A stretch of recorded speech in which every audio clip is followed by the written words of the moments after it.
I was just waiting for those horns. Should be coming soon, right?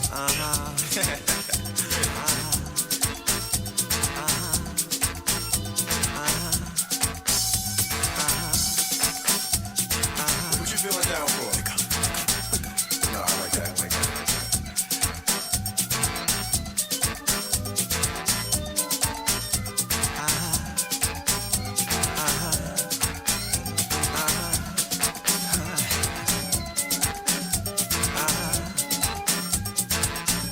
Just vibing right now. Don't be sad.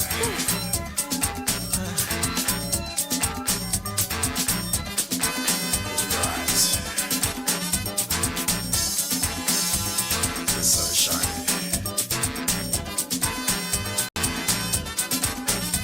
The angels are dancing in heaven. You hear me? Wake up, people, wake up. Wake up. Wake up, people, wake up now.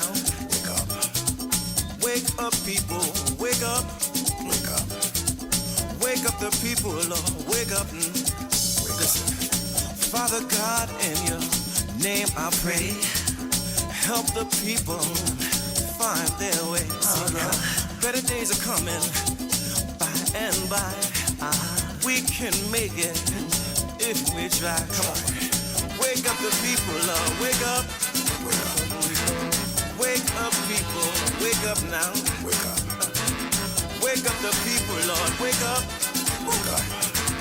Wake up, people, wake up now. Yes, good afternoon, family. And this is Brother Jegna bringing you another Afrocentricity Bookman show. I hope you all had a great week. Don't forget, every Sunday, 4 till 6, we bring this show where we bring you the best books, chapters, lectures, essays from an African point of view. We look at the world through our own eyes. This is the only way we're going to move forward into the future. So we are reading at the moment the great book by Dr. Naim Akbar called Breaking the Chains of Psychological Slavery. So we're going to continue reading that book today. We're probably about halfway through the book, but I must remind you that this show is sponsored by Glass R Us, the best glazing store in North London. So if you've got any glass repairs, you've got double glazing, shelving, tabletops, splashbacks, mirrors, shower cubicles, please go to Glass R Us, 730 Seven Sisters Road, N15, 5NH. You can get them on 0208 800 6663. That is 0208 800 6663. That is Glass R Us. If you mention this show, you'll get a nice 10% discount. So do not forget, the sponsors of this show are Glass R Us, 730 Seven Sisters Road, N15, 5NH. So, it's a nice day. I hope some of you guys are out in the garden, some getting out with a barbecue. I know some people have gone down to Clacton, to the beach down there, to the coast to get some fresh air and do some stuff on the beach. But you guys are here with me, so we're going to continue. And this is the Afrocentricity Bookman show. So we are halfway through the book, and the chapter we're going to read now of Breaking the Chains of Psychological Slavery by Naim Akbar is racial religious imagery and psychological confusion. So I think this is a major part of the book. I mean, the whole book is really excellent read. It really gives us an understanding of maybe where we are today and what is happening with us. But racial religious imagery and psychological confusion is a major issue that is in our community, which we speak about quite a bit. Because you see images of black people, whether it's here in the diaspora, or the African continent. Religion turns them crazy. They don't think straight. They believe in the fairy tales. You know, we believe in like Father Christmas, and we believe in the Easter Bunny, and many kind of crazy stories like that. We also believe in things like, every animal world was taken onto a ship and there was a flood, and we believe in fairy tales. But when you understand how things really work, we look at the world through our own eyes and we do our own research, because sometimes we're told stories and we believe them. But when we're children, we can believe that. But when you're an adult now, you really have to do better. So, we're on page 51. This chapter is called Racial, Religious Imagery and Psychological Confusion. We have spent much of the last 100+ years since legal emancipation fighting what has been the surface of the problem, because we are operating, or were operating at the surface. We had no sooner cut down the upper limbs of racial oppression than the underbrush grew back, consuming us again. Our problems were literally Sisyphean, perpetually rolling the stone of social, political and psychological resolution to the top, only to have it rolled down again. And we began the difficult cycle all over again. You may have read the books such as The Strange Career of Jim Crow by C. Van Woodward, and discover that what is happening in the social and political environment right now at the close of the 20th century are essentially the same events which are occurring at the close of the 19th century.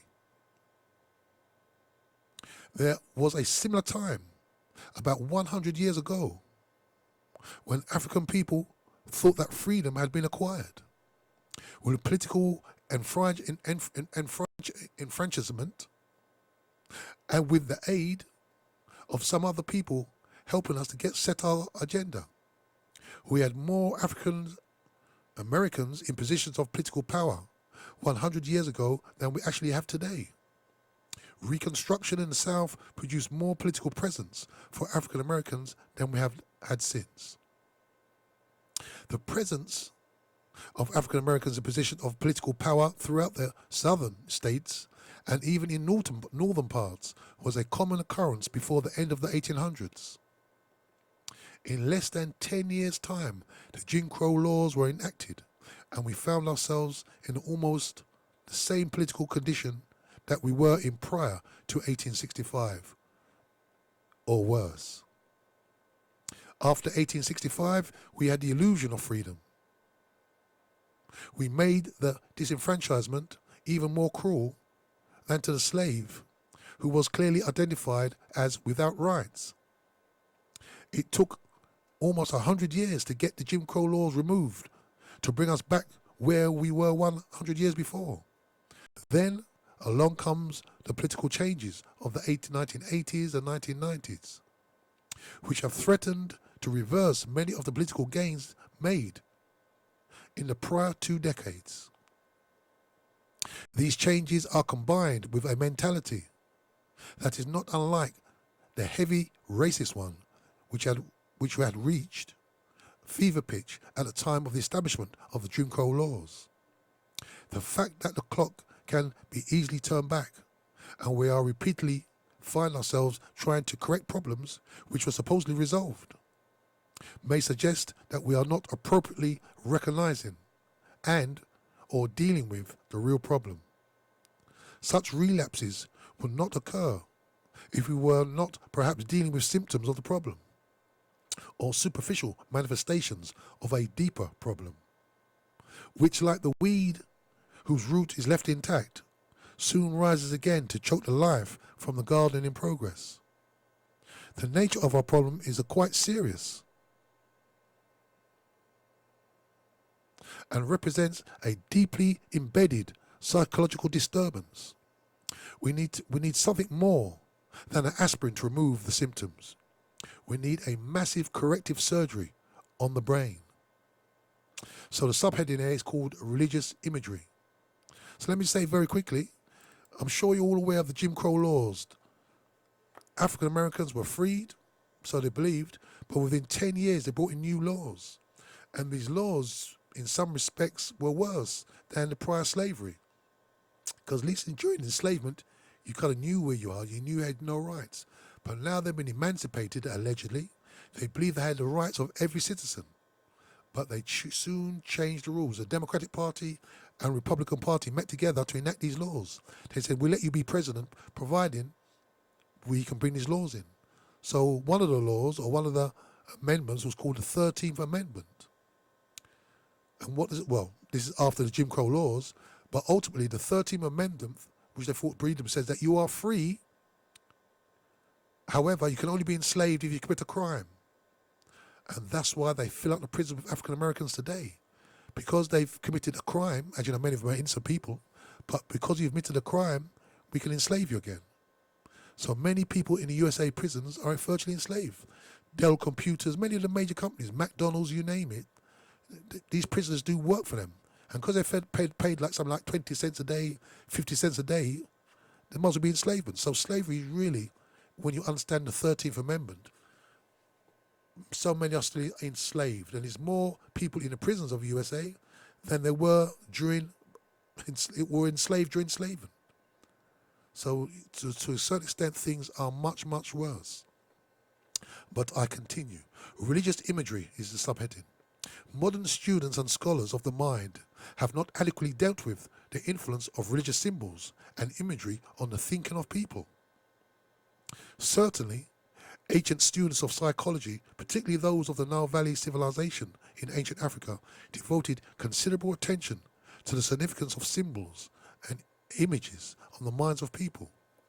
In fact, the massive symbols which stand as monuments of this great civilization, such as the Sphinx, the correct name is Horus, Horus on the horizon, the pyramids, and the obelisks.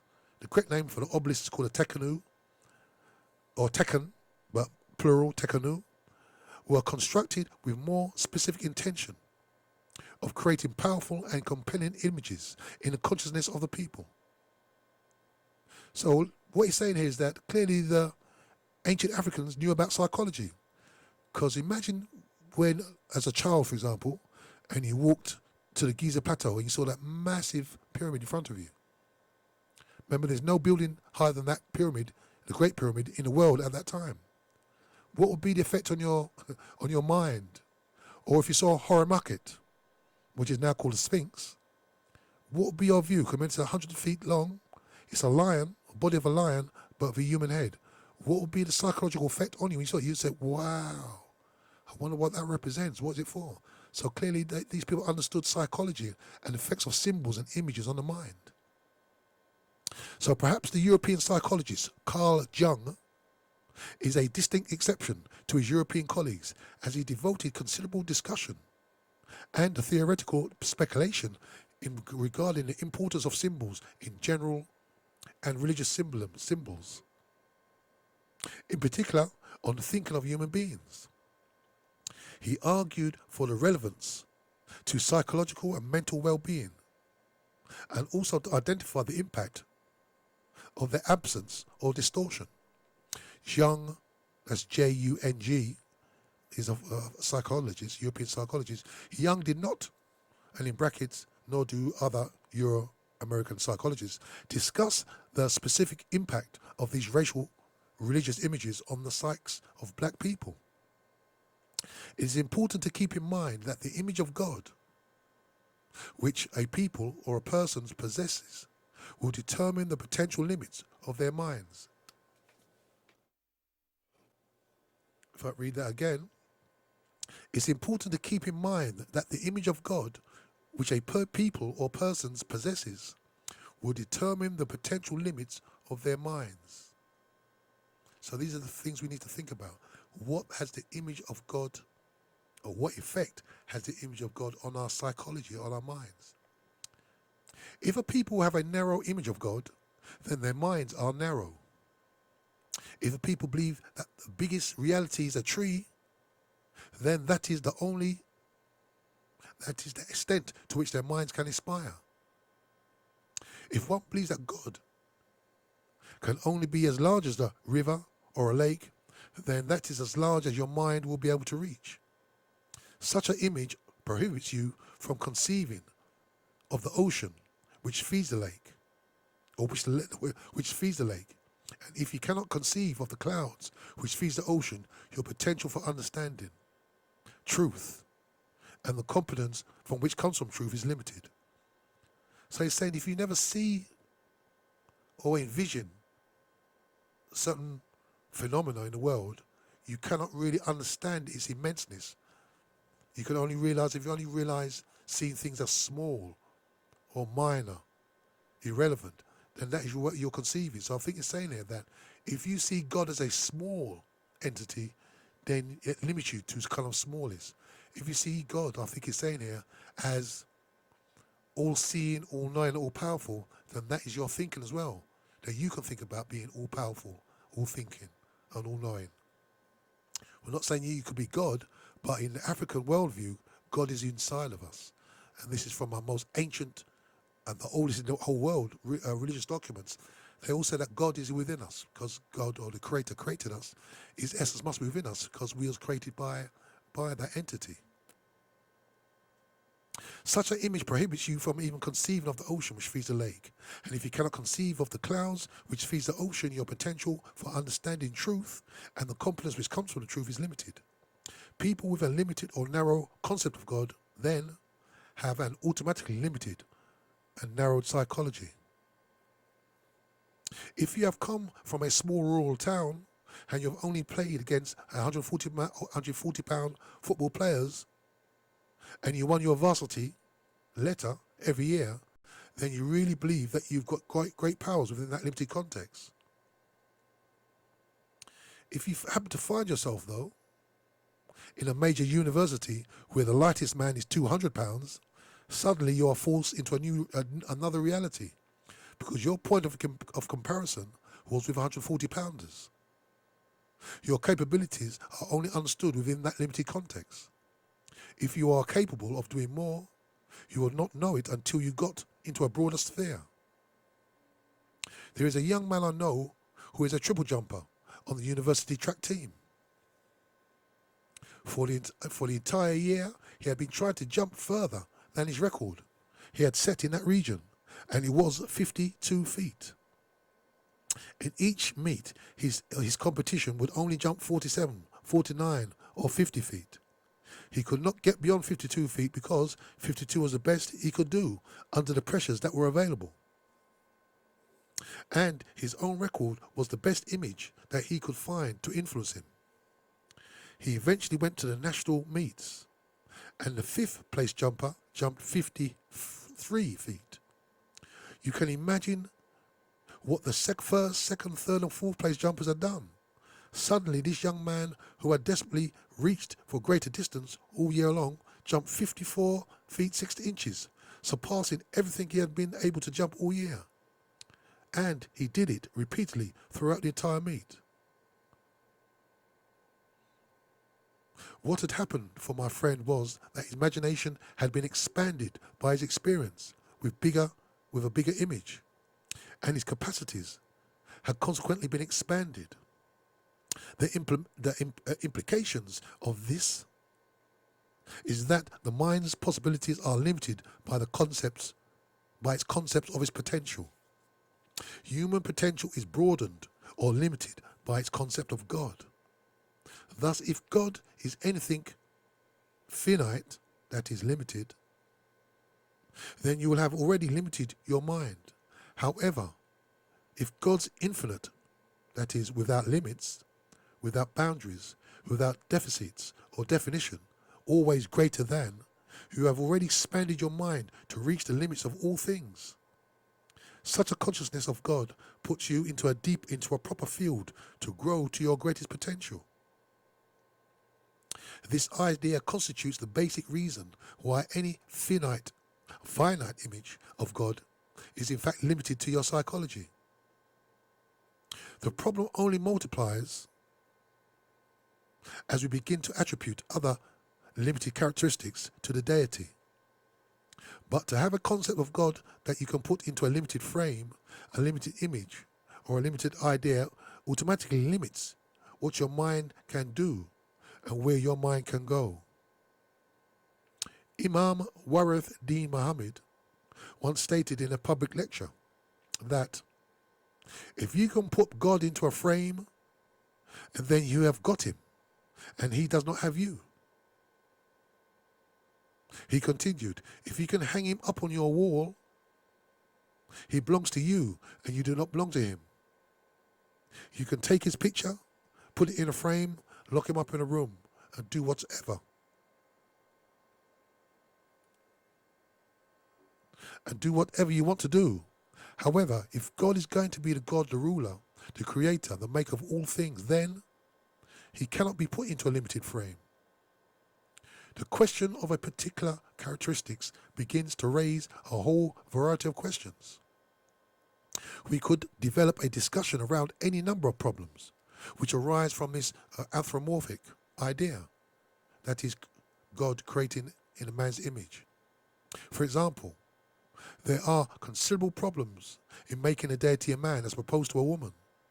If God is just a male, that means that 50%, I think it's 51 really, 50% of humans' possibilities that God is not. Does that understand that? If God, or the image of God, the image of the greatest deity, the greatest thing, entity on earth is a man, then what's it done to woman? What's done to women's concept of themselves? If God is just a male, that means that 50% of human possibilities that God is not. This means that you have cut off God's possibilities and limited your concept. You have introduced an unnatural psychology into those who are women, who would see themselves as less favored because God is of a different gender. So let me say here that in the Nile Valley, God has always had male and female properties, because even in the creation, the water, what the creator came out of, was male and female pairs was in the water. So the essence of man or woman has always got to come from male and female in the first place. How is life created, if not by man and woman? So really, the creator, obviously, the key creator is a woman, because she brings the child into the world. That's why when you look at woman as not a creator, then there's something wrong there really, because who created us? Who birthed us? Clearly we needed a man, male and female together. That's how powerful man and woman is. That's why I myself can't deal with man and woman, because what can they create? However, man and woman can create life. So I think you can see where we're going from there. God can be limiting, or it can be expanding. The purpose of this discussion is to look at a particular characteristic that has been assigned to God, and some of the consequences of that set of characteristics on the psychology of people everywhere that this image has gone. We want to study the impact of racial characteristics which have been attributed to God. So this is the Afrocentricity Bookman show, and we are reading Breaking the Chains of Psychological Slavery by Naim Akbar. So this subtitle here now is The Impact on the Psychology of the Portrayed Race. There is a serious psychological problem created for the persons portrayed in the form of the divine image. Since the focus of our discussion will be the impact on those who are not portrayed. Since the focus of our discussion will be the impact of those who are not portrayed, it is important to begin with this perspective to suggest that the problem is clearly not unidirectional.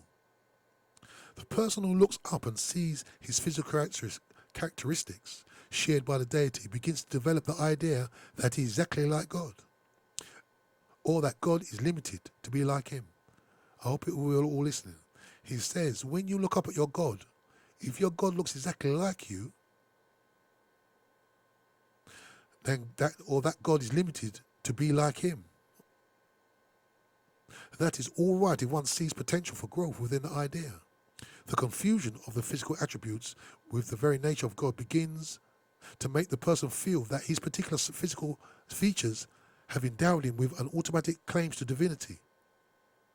Such a person can begin to believe in his own mind that I am God, I am the deity, I am the creator. This is because his God looks like him. He begins to believe that the blonde hair and the blue eyes on the portrait are his qualifications for divinity. This begins to cultivate an egomaniac. Such a person begins to suffer from ego inflation. This serves to create a monster incapable of correction or growth, since they see themselves as already perfect. if you know the poets, the last poets, one of his poems called that somebody has a God complex. I continue. Such thinking is very characteristics of a paranoid person. Those people who believe that everybody or somebody is out there to get them, which they explain as a consequence of their being superior to other people. They seriously misrepresent themselves, overstating their own importance. This is a major characteristic of the mind which begins to actually believe it is actually the God. Hitler possessed the image of a blue-eyed, blonde-haired deity, was convinced that the Aryan race was a superior race and that everybody else needs to be destroyed. I interject here. Remember that Hitler actually brought a cult out. Cult portrayed himself as God. And the people who were Nazis believed that Hitler was God. So it's a very similar concept. Hitler, possessed by the image of a blue-eyed, blonde-haired deity, remember he thought they were the superior race, was convinced that the Aryan race was the superior race and that everybody else needed to be destroyed. Napoleon could not rest until he had conquered and subdued the whole world, because he felt that he was the Caucasian image that was exhibited throughout his society. We can look at another country after country, Belgium, Portugal, France, England, an empire where the sun never used to set. And we find maniacal conquerors who felt that they had a divine right to rule because they were like God. This is revealed in their conviction that conquering was necessary to civilize the heathen, pagan, barbaric world, meaning that anybody who doesn't look like them is a heathen, because we are the ones who are the gods. They were possessed by our natural and deluded image of themselves. So let me ask you this question. Do you think this is changing their mind? Do you think that now they don't believe that they are superior? Do we believe that they believe, oh, well, everybody's the same? When I was at university, I remember one of my lecturers said that during the Victorian times, Queen Victoria, he said that the people like Oxford and Cambridge, people like that, were educated like the Nazis. This is what this European, she was actually a white South African woman, said to me. She said the way that the Victorians, particularly like public school boys like Boris, were educated, it was educated very similar to the Nazis, that we are a superior race and our white skin makes us superior. And this is what she told me straight. So these are the images people have. So when they look down on us as black people, we shouldn't be surprised, because this is their education. Because the education hasn't really changed for centuries. The European, what's the word I should look at? The European was educated, shall I say, that they are the superior people of the whole planet. The academy, the European academy, which you could say represents the European educational system. It was creative out of all their greatest philosophers.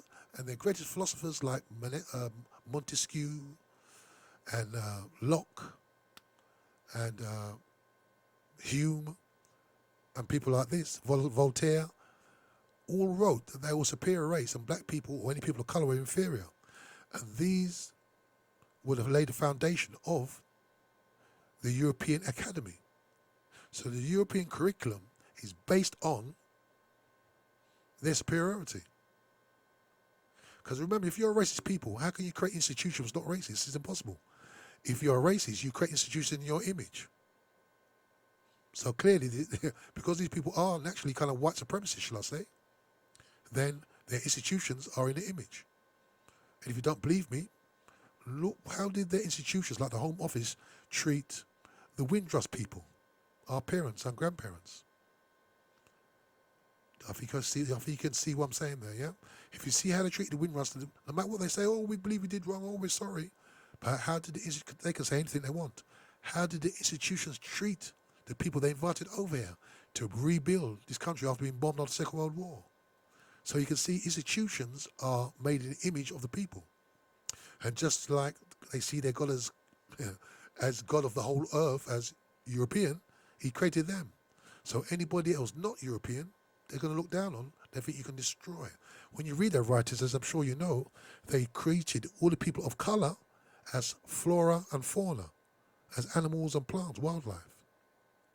So essentially these people have not changed. Why? Because their education system hasn't changed.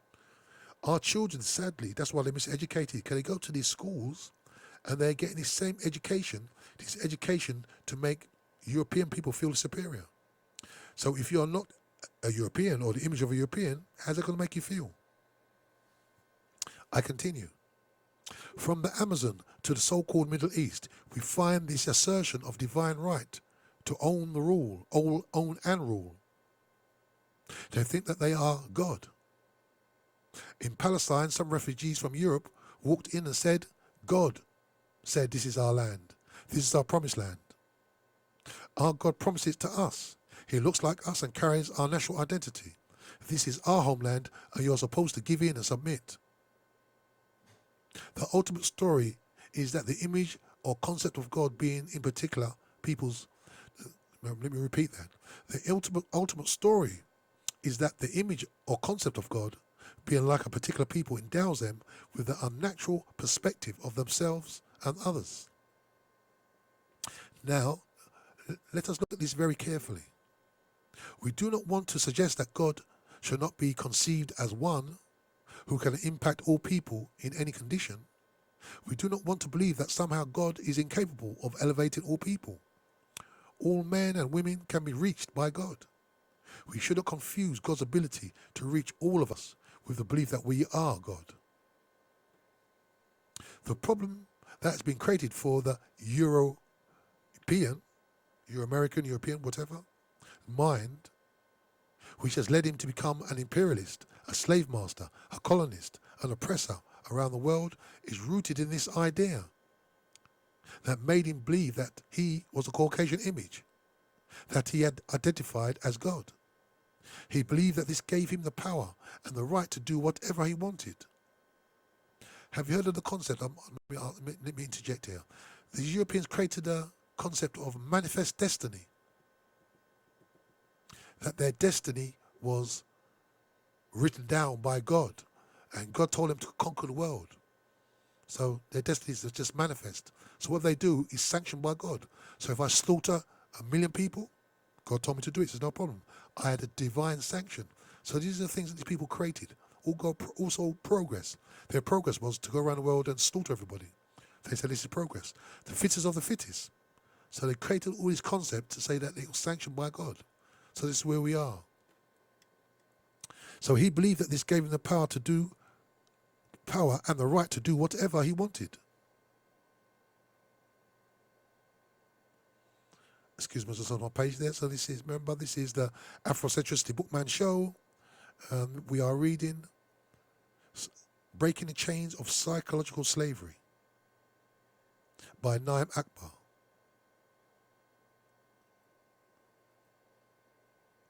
So I'm just finding my page again now. My apologies, lost my page. So this serves to create a monster incapable of correction or growth, since they see themselves as already perfect. Such thinking is characteristics of a paranoid persons. Those people who believe that everybody or something or somebody is out to get them, which they explain as a consequence of them being superior. Let me go to the next page.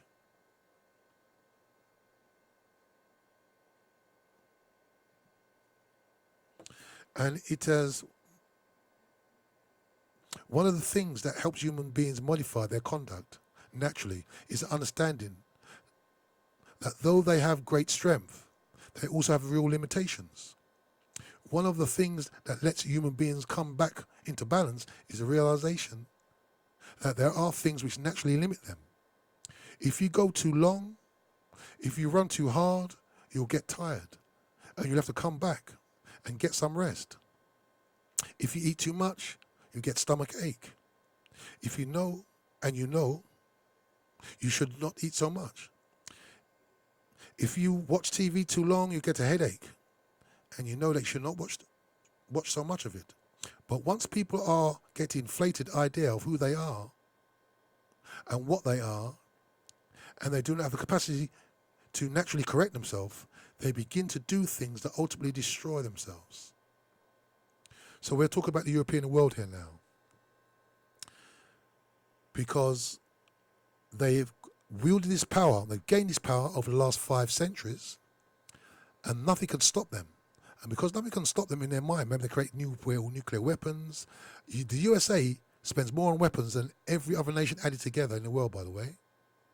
They believe that nothing can stop them. And when you believe nothing can stop them, you do what you want. They got this from the Spartans. If you go back in history and do a little bit of study of the Spartans believed that, or knew that, if you destroy anybody, if you go into war with somebody and you destroy them, you don't have to negotiate with them. You don't have to answer them. You don't have to say anything with them at all. You destroy them and you dictate the rules. And the West, they used to call themselves the white race, by the way. Just read their books. But the West, they come the same thing. We've got the power to destroy you. So Saddam Hussein, Gaddafi in Libya. If we destroy you, we don't have to answer to anything you say to us. And this is where we are today, really. And they spend so much on armaments, so much on their power, their inflated ego. Because we speak about what, and this book speaks about this as well, what the enslavement African people have done to us. But what we have to think about is what enslavement colonization has done to the European psyche. They've made him insane. And obviously his female partner as well. Why would I say this? Because what we're talking about now, their ego is so inflated that they have delusions of grandeur. They actually believe that they believe their own press, that they are the greatest things ever since sliced bread. They have a perception of distortion. They cannot see clearly. They only see which empowers them. If something gives them sort of cognitive dissonance, if you're familiar with that word, they ignore it. They'll think, oh, that can't be right. Anything will create some little bit of dissonance in their body, of a feeling of a bit of pain or frustration, or they kind of ignore it as well. So, as well, I was reading the other day The Art of War, written by that Chinese philosopher, military philosopher. He said that if you know yourself and you know your enemy, you'll never lose a battery. Battle after battle you need. So we need to understand ourselves. This is why we're reading this book. But we also need to understand our enemy as well. Who's our enemy? People who oppress us. We're not talking about colour. Because every colour could be bad. But what we have to do with reality. So what we need to condemn is not colour. We need to condemn wrong.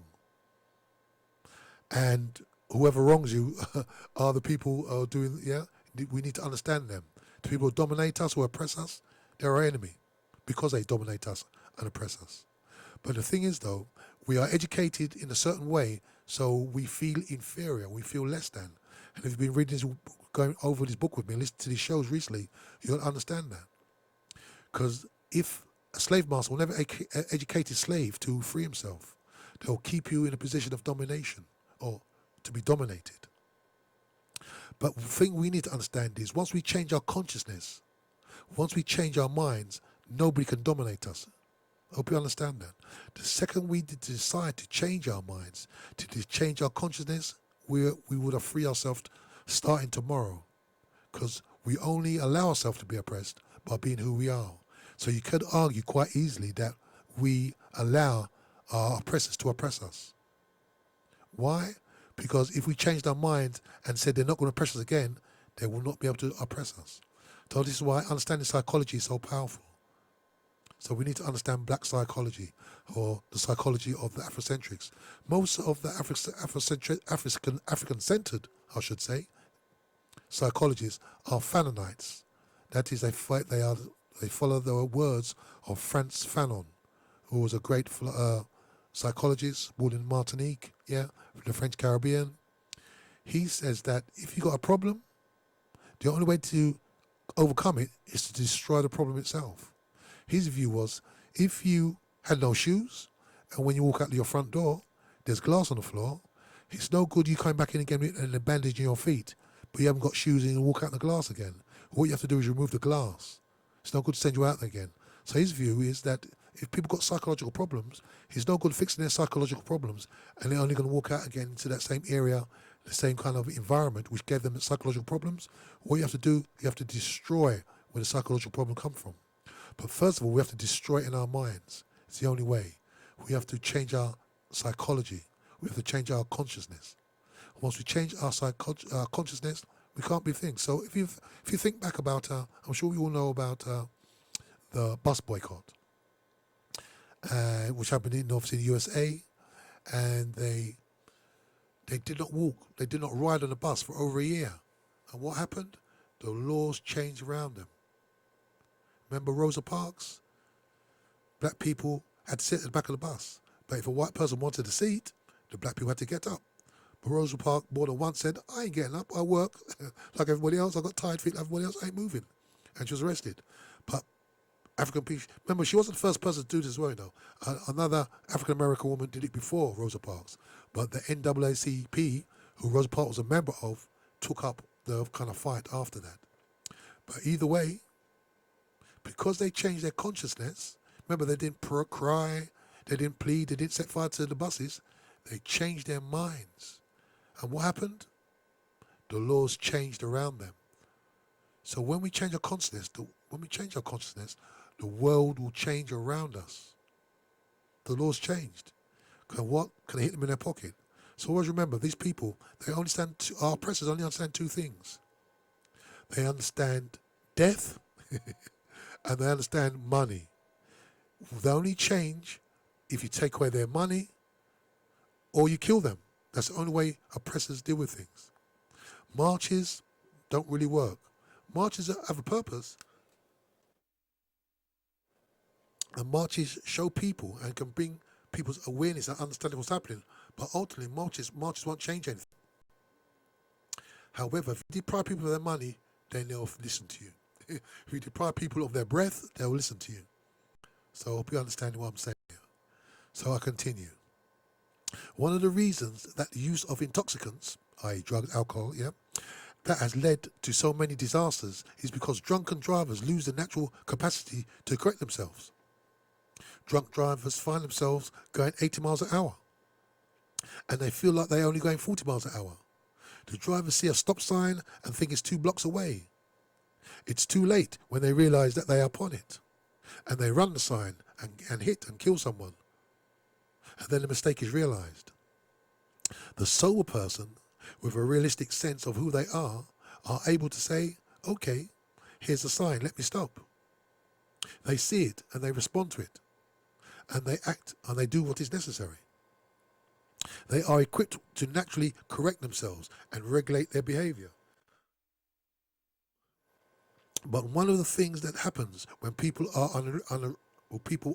unrealistically perceive what they are, they begin to create a situation whereby they cannot naturally correct themselves. The European world is on the verge of self-destruction because it no longer has a capacity to correct itself. It has gotten somehow consumed by its own consumption. And because it cannot naturally correct itself or regulate itself, it has made itself hated by nations around the world because it cannot naturally correct its addiction to excess. They are drunk on the idea of being like the image that they portray as God.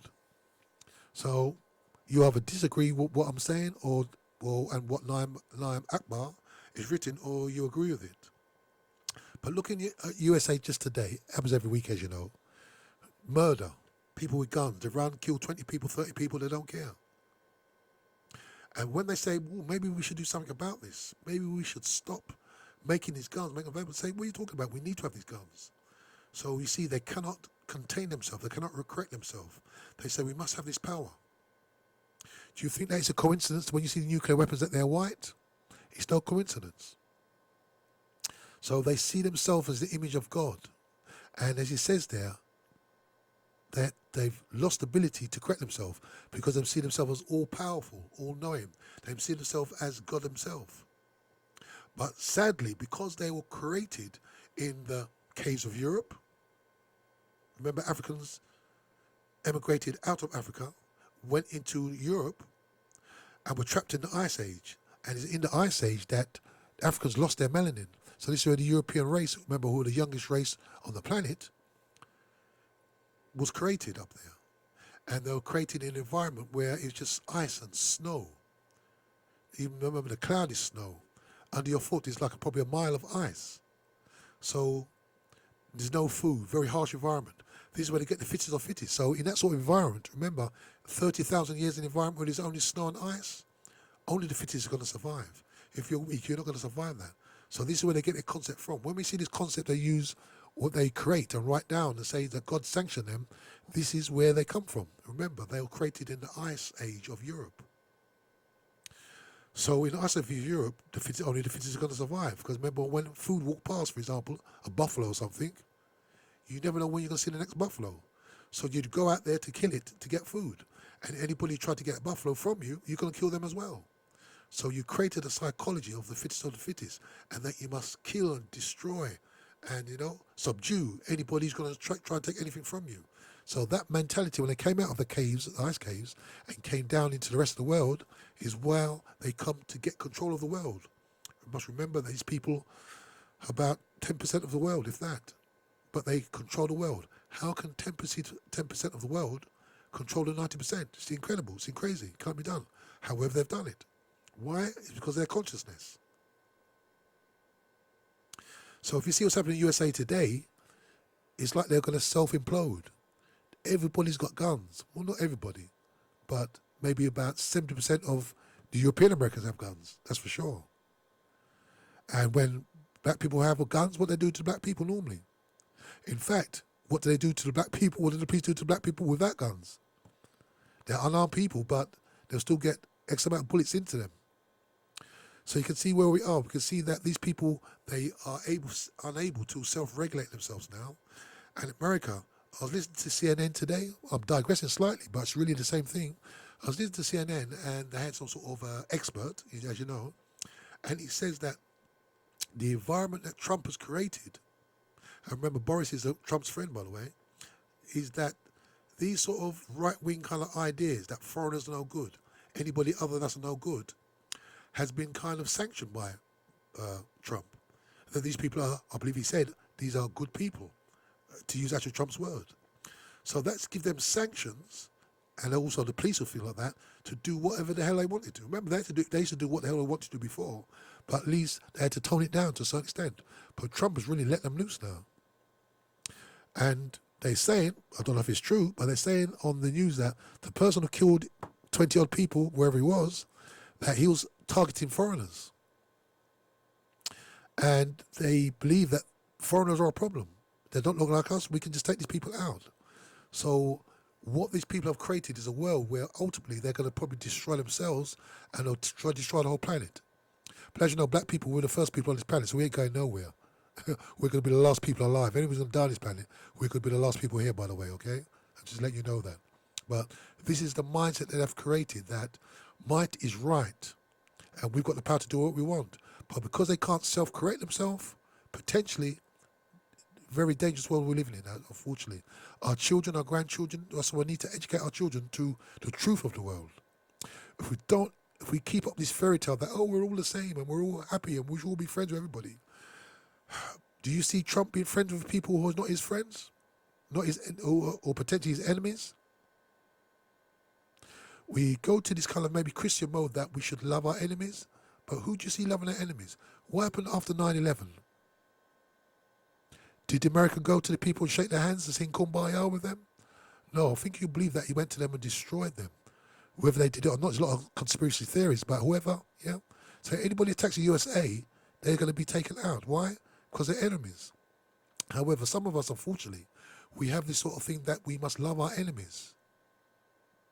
We are taught that we should love our enemies. And who do you think taught us this? The key thing is love the religion we have. We need to understand, how did we get hold of this religion? Because we're talking about religious imagery. But we need to really think about, how did we get these religions that we have?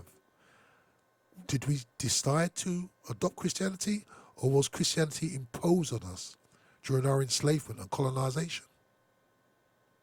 Did we choose to become Muslims, or was Islam brought to us by the sword or Islam? You become a Muslim, or this sword came out of a hand. So we really need to think about how we adopted these religions. African names was normally John, Peter, Paul, and Mary. Africans' names weren't normally Ali and Tariq and Abdul. But now we've got all these names. How do we get these names? I think these are things we also need to just question. So the effect of racial images on African Americans and African people generally is a situation we need to kind of understand. We need to really think about it and see how this came upon us and what is effect on us. I am not teaching hatred. I'm teaching love for African people. Everybody loves themselves. Trump loves himself. Trump loves his people. As he said, they're good people. So we really need to love ourselves. We need to look into the mirror and love ourselves. Yeah, because always remember, what we do for ourselves depends on what we think about ourselves. And what we think about ourselves depends on what we know about ourselves. And what we know about ourselves depends on what we are taught. So you want to flip the coin of that one. Think about Donald Trump's people, for example. And let me say that again. What you think about yourselves or what you do for yourselves depends on what you think of yourself. And what does Donald Trump people think about themselves? And what you think about yourselves depends on what you know about yourselves. And what you know about yourselves depends on what you are taught about yourselves. So what was Donald Trump's people, for example, taught about themselves? What does the school system, which I spoke about earlier, the academy, speak about European people? So these are kind of questions we need to ask ourselves. Some of these questions are a bit painful sometimes, a bit unpalatable, but we have to ask these questions and pose them. We need to create answers. Everybody has problems in the world, but the key thing is, how do we solve our problems?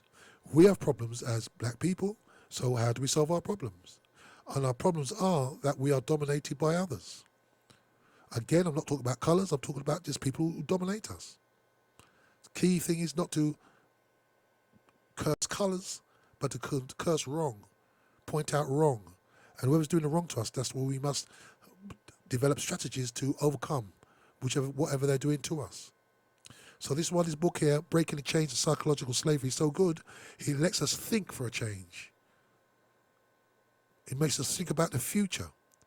But you only understand the future by understanding the past. Because the past is the only criteria what tells us the present, and the past is the only criteria what lets us know our potential, what we can do in the future. But if you know the past of other people, you also know, if you know what they did in the past, you'll know what they'll do in the future as well. Because again, some people, dominators, have not changed. Why? Because nothing's made them change. I think it was a Irish poet, and he says that the Americans, he says, they went from barbarism to decadence without going through any civilization. Do you hear what I said? They went from barbarism to decadence without going through any civilization. So when we think about what enslavement has done to us, it's very important to understand what enslavement has done to people who had us enslaved as well. Okay, so I'm going to take a short break here now, and we'll be back on the other side. We'll continue this. I hope you enjoyed it. So this is Brother Jegna. This is the Afrocentricity Bookman Show. We are reading Breaking the Chains of Psychological Slavery. And the key part of the part we're reading at the moment is the effect of racial images on African people. What does it do to us? Is it the same effect as a black person or a white person seeing the images of a god or the deity in a European form, or at least in the form of not us? Yeah. So we're going to take a short break there, and we'll be back on the other side.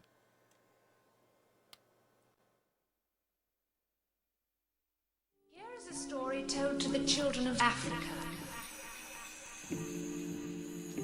We love the children of Africa, teaching the children. Oh, da da da da, la da da da. Oi, black eye, black hair, black skin, black queen, stand majestic with the black king. Today I'll sing you a black song. You need to hear about beautiful black things. Cause most time we hear about black, we hear about black magic and black witches. Blacklist, black book, black market, Black Friday, you spend off your black riches. I've never seen a doctor in black, nor seen a black pill to cure no black people. But I've seen bush doctors like Tosh and Molly resurrect like a real black beetle. Malcolm, Marcus, Martin.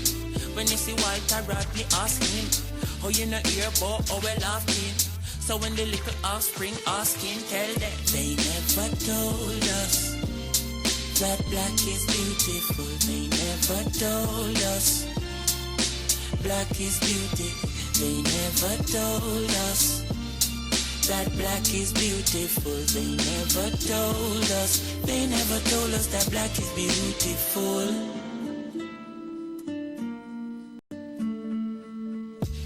You a behave and a go on like you never spent 500 years on a farm. The same chain you a wear and a go on is another black life in Sierra Leone. Boy, them find out Mama Earth got gold then. Them find out Mama Earth black soul then. You work hard just forget a black card. Same card where you swipe by back your black gold then. Well on, I see no faces long, but this is not a racist song. This is a song for the children who was never told about where the race is from. They never hear it in them favorite songs. Everybody calm as a slavery's done. What I got one when the babies come? I start read about things like Dogans, Black Kemet and Kush, Black Kings, Black Senate and books. We teach about pyramids and put real significance to we physical looks. So every word when we sing black, in my world everything black. Black, white, black, right back. So don't be surprised if me say me king black. Cause they never told us that black is beautiful. They never told us black is beauty. They never told us that black is beautiful. They never told us. They never told us that black is beautiful. Oh no.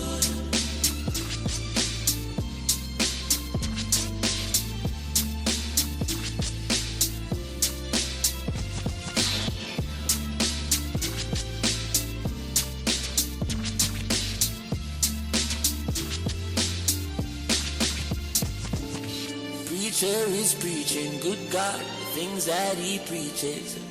I wonder who taught him to preach. Teacher is teaching, where did he get his degree? Now it is no mystery. Who taught us black history? He's up.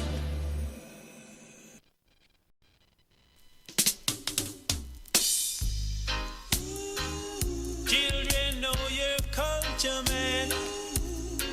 Know yourself. Know yourself, yeah. Children, know your culture, man. Please know yourself. Don't wait until your back's against the wall before you hear the master call. Know yourself, children. Know yourself, children. Help your brothers if you can. That will make you a better man. Know your culture, set speed. Don't be overpowered with greed. Know your culture, man. Know yourself. Give an helping hand if you can. Help your fallen brother, man. Children, know your culture. Know yourself. Ooh, now. Do unto others as you would have them do unto you. Children, don't be angry or power greed. Oh, now. Harvest time is drawing near. Little children have no fear. Wicked man, you better beware. Jah is near, watching you there. Children, know your culture, man. Know your culture, man. Oh, now, know yourself. La, la, la, la.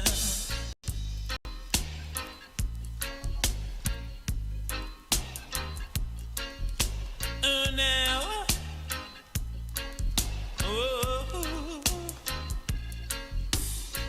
know your culture, know yourself. Don't end up on the wicked man's shelf. Know your culture, children. Oh, now, know yourself. know yourself. I fish for me, I fish for you. Everyone get even share. Wicked man, you better beware. Know your culture, wait, know yourself. Know your culture, children. You must know where you stand. In this time on the land, know your culture, wait, know yourself. Oh now, Scabla this still a day. Know your culture, man. Wait, know yourself. Still a day. Fish for you and fish for me. We get together in unity. Know your culture. Oh yeah, know yourself. Oh now, know your culture. Know yourself. Youth man, stop fighting one another. You got to live like brothers. Know your culture. Wait, know yourself. Hold on.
Yes, yeah, yeah.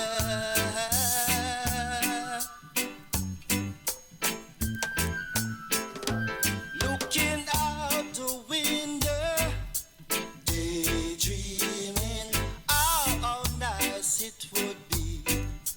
Daydreaming of Africa, Africa. Daydreaming of Africa, Africa. I stretch forth my arms and call my sons home.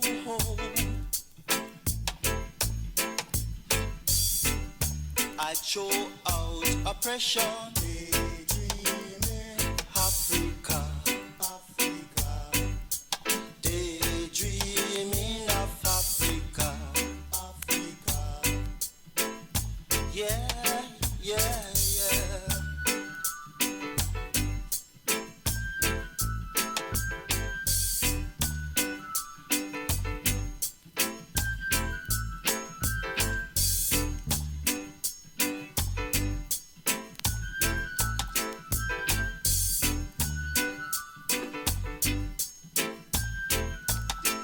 And create a brilliant civilization once again. Oh yeah. I'd wake up my children from their eternal sleep. My children like Marcus Garvey. My children like Annabelle to help their black brothers. Oh yeah, daydreaming of Africa, Africa. Daydreaming of Africa, Africa.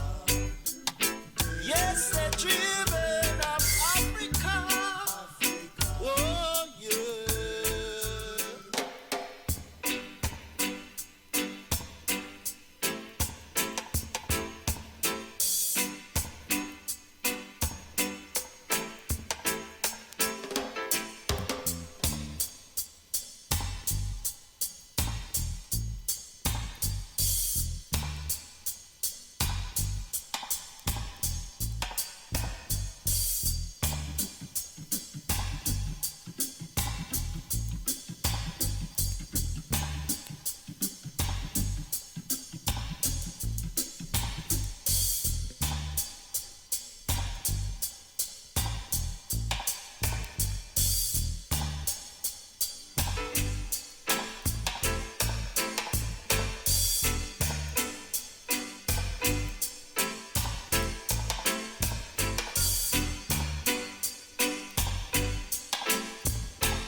Yes, greetings, Brother Jegna back again. This is the Afrocentricity Bookman Show. We are reading Breaking the Chains of Psychological Slavery by Naim Akbar. I must remind you that this show is sponsored by Glass R Us. You can get Glass R Us on 730 Seven Sisters Road, London N15 5NH. You can get them on 0208 800 6663. 0208 800 6663. So please go to Glass R Us for all your glass needs. Glass repairs, double glazing, shelving, tabletops, splashbacks, mirrors, shower cubicles, any of your glass needs, balconies. Please mention the show, you get a 10% discount. So, I'm going to continue. We are reading The Effect of Racial Images on African People. For African Americans, racial religious imagery is even more devastating. We have demonstrated that the one who sees himself in the divine image is given an unnatural and even inflated notion of what he or she is, which develops a kind of egotistical maniac. What even's worse, though, is what happens to the one who is not portrayed in the divine image and who worships a non-self in the image. In Judeo-Christian imagery, the Caucasian bows down and worships himself, and the African American bows down and worships the Caucasian as God as well. I always remember many years ago, I'm interjecting there, I listened to the great Dr. Ben, and he says that, I remember we said his lecture, and he says that on Sunday, white people go to church and they worship a white God. And black people go to church and worship a white God. He said, there's got to be something wrong with that. And this is Dr. Ben saying this maybe like 30 years ago. I thought myself, yes, I don't think I understand what you mean. Over 100 years ago, a brilliant African Christian theologian and student of the social sciences wrote a very important document. It is a document that has been obscured by time because of the revolutionary and important insights contained in the document. Even African and African American historians have failed to deal with seriously with one of these most perceptive and brilliant historians in modern times, the Cambridge graduate called Edward Blyden. So you really need to find out about Edward Blyden. Blyden, B-L-Y-D-E-N. He wrote a document entitled Islam, Christianity, and the Negro. And he wrote this in 1988. So as you know, Negro was the term for African term coming from the European mind. Because as you know, there's no such thing as a Negro. The European is a concept that came out of the warped European mind. But he created the concept of the Negro so he could dominate and enslave and manipulate the Africans from West Africa. There's no such thing as a Negro, by the way, okay? It's only when you go to the European mind you find a Negro. He observed, these are the words of Edward Blyden. This is what he said. This is what he said. This is very important. So yeah, we need to listen well. He says, no one can deny the great aesthetic and moral advantages which have accrued to the Caucasian race from the Christian art through all of its stages of development. From the Good Shepherd of the Catacombs to the Transfiguration of Raphael, from rough mosaics to the inexpressible delicacy and beauty of Giotto and Fra Angelico.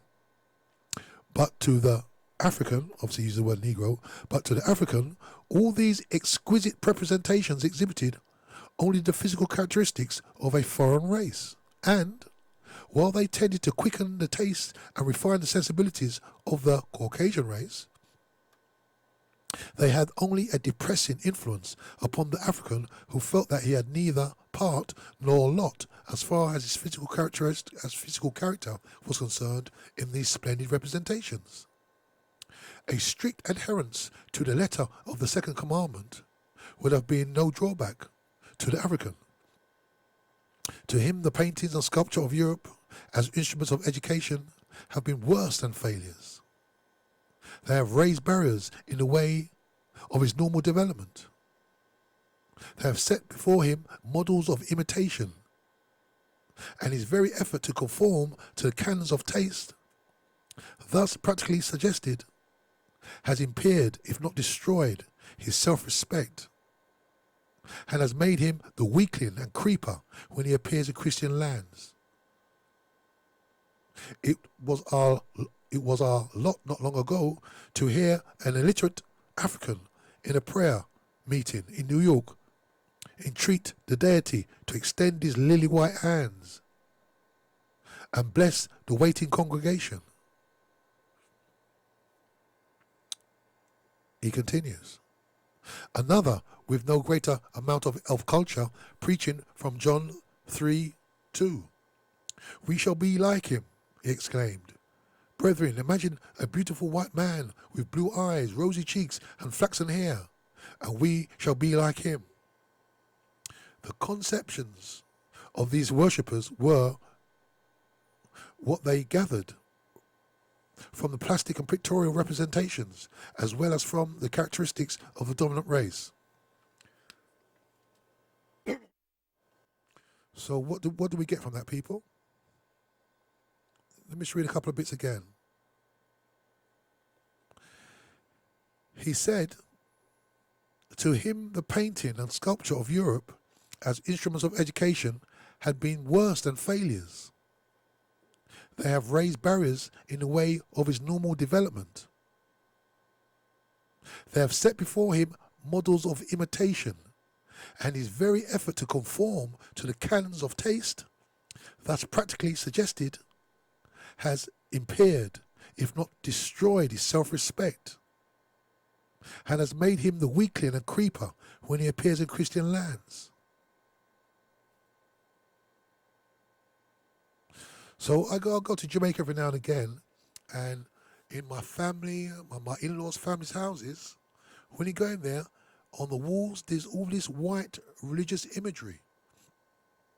Why is this white religious imagery on the walls of black people?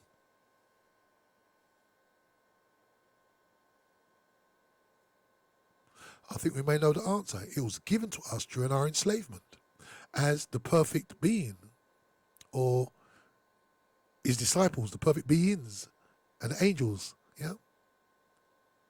The thing about Jamaica is Jamaica was the island that had some great uprisings against Europeans. And we find that Jamaica has more churches per square mile than any nation in the world. Do you hear what I said? Jamaica has more churches per square mile than any other nation in the entire world. So why would that be? Why would an island where the people are being whipped, broken on the wheel, burnt, hanged, I won't say what happened to the women and the children, but everyone's being brutalized and worked to death. Why would they give churches on this island? More churches than anywhere in the world. I think we know. They use it. Remember, they said this themselves, by the way. Just read their writings, Europeans' writings. They said that when you give them our God, they'll start to worship us. We can control him. They gave us the image of God in their image as a sedative to put us asleep. You must remember that, or if you do it with study, that the oldest Madonna and Charles in Europe are black Madonna and Charles. Do you know this? The oldest Madonna and child, i.e. Mary Jesus, statues, the oldest ones are all black Madonna and Charles. Many of them are still in the churches but hidden underneath. But some are still on show. I went to one in Spain, in the church called the Church of Montserrat. Some of these mountains in Italy, and the Madonna child are jet black, beautiful, beautiful colour. So, but why would they change the old ones to the white ones if the original colour were black? I think we know the answer. So we must understand that these things are used for control of us. And as Edward Blyden says, it has raised a barrier to our normal development. It has made us a weakling and a creeper when he appears in Christian lands. So we really need to understand that these things wasn't given for us to make us go to heaven. Because why would people who were brutalizing us want us to go to heaven? Remember, heaven is a perfect place, remember? Do you think people who actually brutalize us actually want us to go to heaven? So this makes you think about, remember, Edward Blyden, he wrote this over 100 years ago. But many of our people are still not aware of this today. I continue. It is important to note that Blyden, over 100 years ago, was writing about the problem we are continuing to face today. The most obvious problem, which comes from the experience of seeing God in an image of somebody other than yourself, is that it creates an idea that the image represented as is superior, and you are inferior. Once you have a concept that makes you believe you are not as good as other people based upon the assumption we have already established, your actions follow your mind. Shall I repeat that? Once you have a concept that begins to make you believe that you are not as good as other people based upon the assumptions we have already established, your actions follow your mind. If you have your mind set in a certain way, your behavior follows precisely the program of your mind. The content of this program determines who we are and what we are.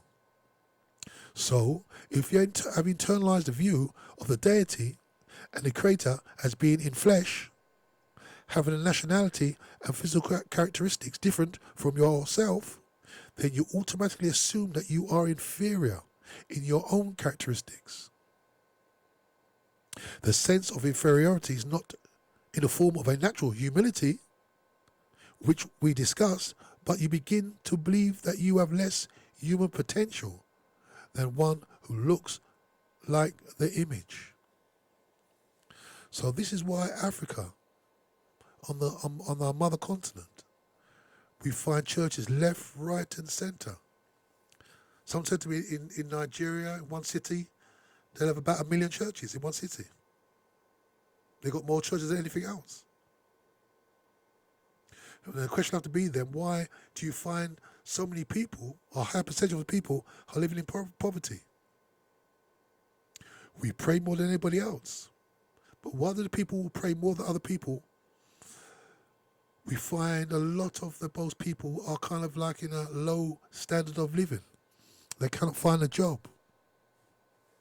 We find these people in boats in the Mediterranean Sea. Unfortunately, many of them drown. So these are things we need to think about.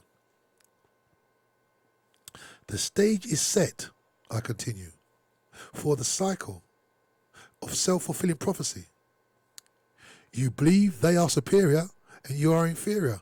And sure enough, you'll start acting inferior. You begin to dress inferior. You begin to feel inferior. You begin to think inferior. You begin to have families that are inferior. You become economically inferior and you become academically inferior. You begin to follow the program. The first psychological necessity of making someone into a slave is to make the person believe he or she ought to be a slave. One of the methods for making someone act in an inferior way is to convince him or her psychologically that he or she is inferior. Once that is done, the job is complete, because people proceed to live out the prophecy just as they should. The standards as foundations of many other kinds of people, excuse me, this stands as the foundation of many other kinds of problems that such a people will face.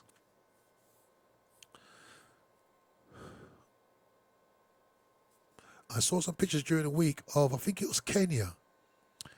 And you got this European guy in Kenya, with long hair and a beard, looked like some sort of hippie, like homeless hippie. But he's in Africa in like kind of ancient kind of garbs. And he's acting out like he's Jesus. And you see the African people dancing with him and taking selfies with him, because they believe that he looks like Jesus. But even a small knowledge of history or science, you'll know that African people are the first people to walk on the planet Earth. So the Creator should be in our image, I believe. For 70,000 years, before the Africans left the continent, there was only black people around. How can a European be God? How could be our Creator? As I said, they was created in the caves of Europe. They got trapped in the Ice Age, called the Worm Ice Age, WURM. And that's where they was created. So Europeans are maybe 20, 25,000 years old. Some people say 40,000 years old. How can they be our God? How can their image be a God when human beings came around? There was only Africans around because we are the first humans. Again, these are things we really need to think about and discuss in our families. So, and I hope reading these books will make you think about, maybe I can start a book club or book reading club, and you get about 20 friends, 10 friends, 15 friends, whoever it is, you find a book and you sit down and read it and argue out questions. And you want to create one for children as well, so you can speak and let your children understand certain things. So these are things we need to do, people. I know somebody's doing it with one sister in Leighton. She's got a book, psychology, and she started to read it with her friends. These are things we need to do because we're not going to be told this at school. We're not going to see this on the TV because it's pure lies, as you know, to tell lie vision.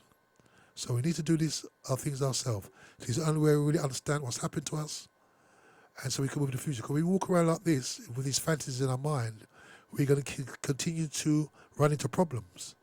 Certain things will go wrong, and we wonder why did that go wrong? Because we don't really understand what's happening. Okay, we really need to understand. But the key thing is that he's saying that this racial image of a different image than yourselves makes us feel inferior. So now think about the skin bleaching creams. Think about how African women, most beautiful hair in the world, want to change their hair. You can see where some of it comes. It's too simple to say that's where it comes from, but you know what I'm talking about is a major part of where it comes from.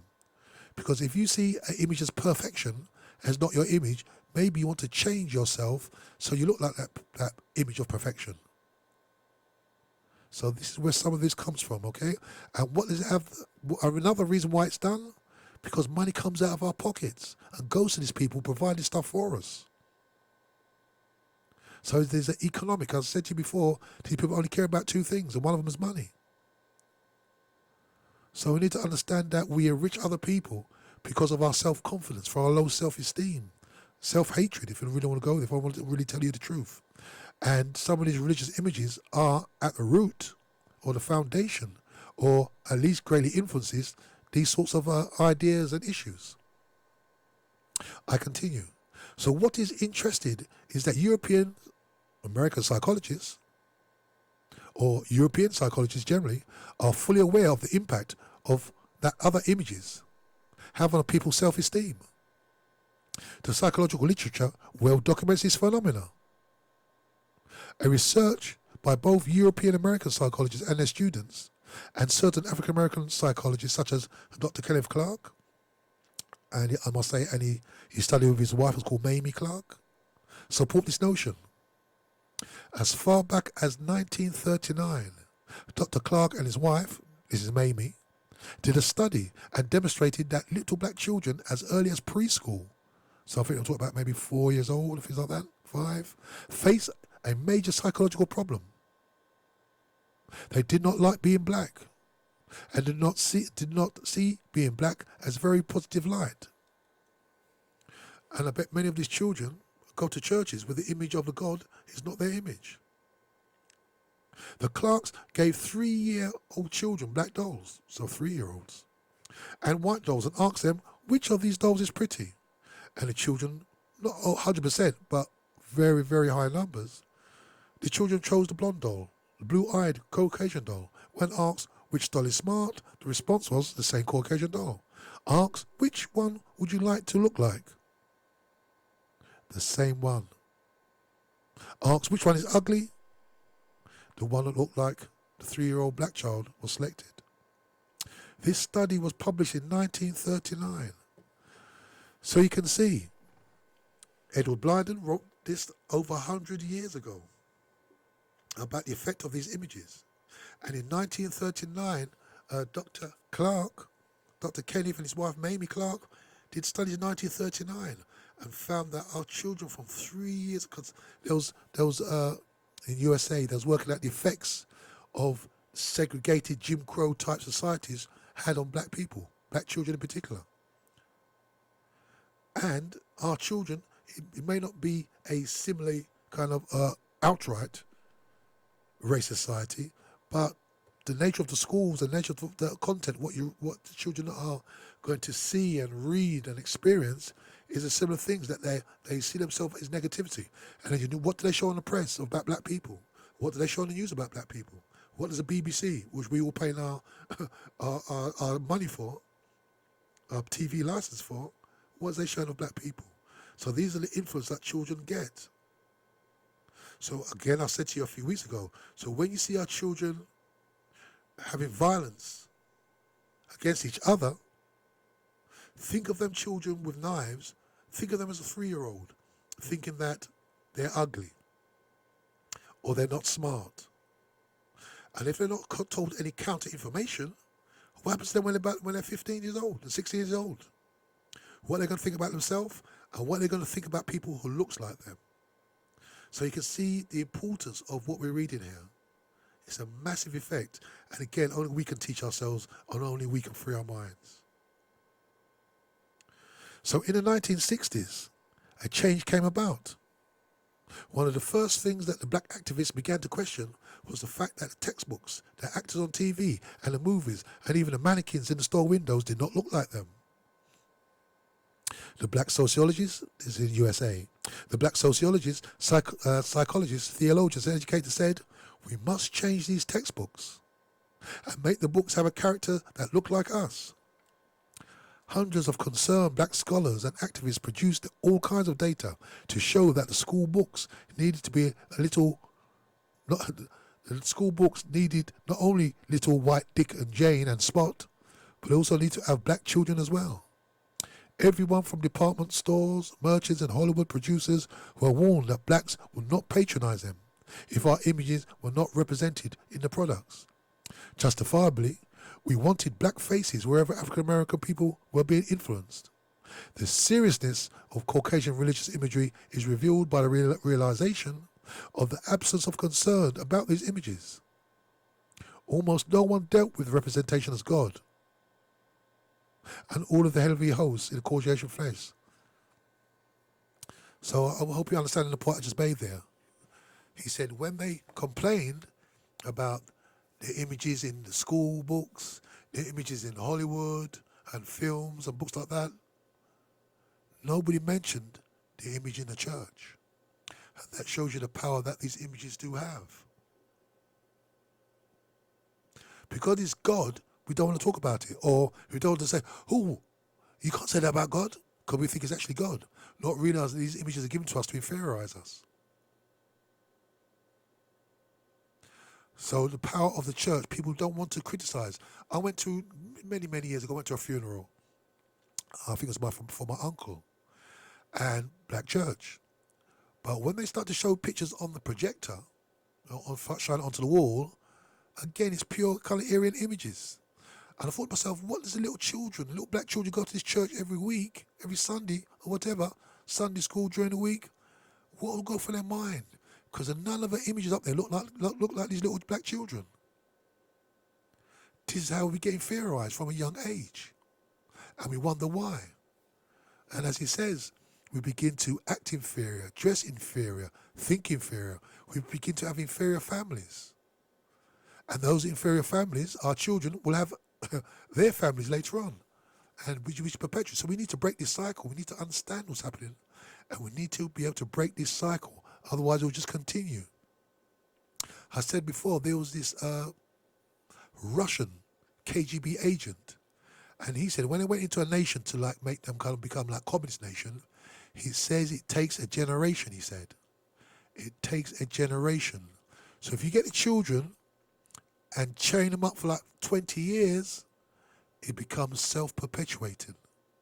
So that's what they did with us with his white image of Jesus. They gave our children it during the enslavement, this white image, and for 20 years it becomes self-perpetuating. We buy pictures, buy the Bibles, we have pictures on the wall. In Jamaica, they had this big, like a kind of a cuckoo clock type thing, a pendulum clock, grandfather clock on the wall, but there's a big white face on there as Jesus. So every day they look at the clock, what are they seeing? Every day they theorization. I was told many years ago that in Ghana, when you drove through Ghana, Accra, the capital, there were these massive posters of this big European-looking Jesus on there. So no matter where you drove through Accra, you would see this image. And when you look who put it up there, he said it's American Theological Society paid for up there. So why would the American Theological Society pay to have these pictures of white Jesus? Haven't they got enough things to do in the USA?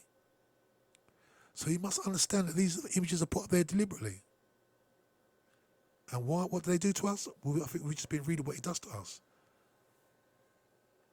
So I'll read it again. The seriousness of the Caucasian religious imagery is revealed by the realization of the absence of concern about these images. Almost no one dealt with the representation of God and all of the heavenly hosts.